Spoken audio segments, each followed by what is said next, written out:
Hoy kabayan, nalilito ka na ba kung paano natin makamit ang tagumpay sa buhay? Marahil parehas tayo ng nararamdaman ngayon. Pero kabayan, since nakikinig ka na rin lang, alam mo, pwede ko bang i-share ko lang ito?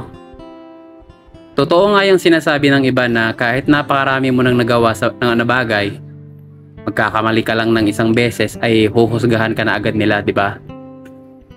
Sinabi ko na to sa mga vlog ko dati. Pero hindi naman lahat ganon. Merong mga usapin ngayon na sobrang init. Kung pipiliin mo ba ang diploma o diskarte. Pero hayaan na natin sila. Hindi na tayo magbibigay ng opinion doon. Kasi kapag magbibigay tayo ng opinion, baka tayo naman din yung mali, 'di ba? Meron naman din akong kilala na naging successful sa pagiging madiskarte. At marami na rin akong kilala na naging successful sa kanilang profession.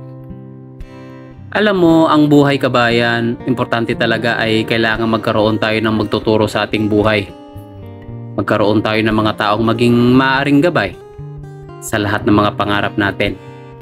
At isa na doon ay ang Diyos. Magtiwala ka lang sa Kanya. Magtiwala ka lang sa Kanyang magagawa. Dahil malay natin sa isang pitik lang ay magbago na ang ating buhay. Napaka-importante niyan. Tulad ngayon dito sa internet. Bagamat maliit lang ang platform na ating kinagagalawan dito, lahat ng tao ay pwedeng magsalita. Napakarami na talagang nagtuturo.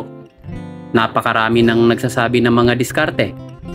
Pero sa totoo lang, aminin man natin, hindi naman lahat ng yon ay gagana sa ating buhay.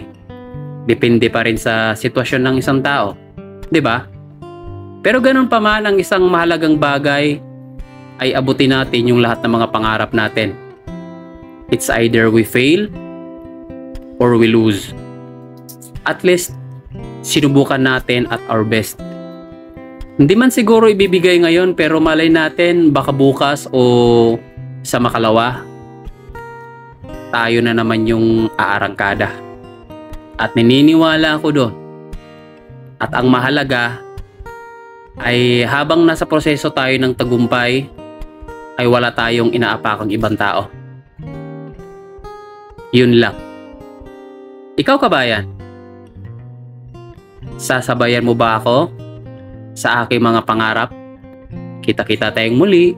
Paalam.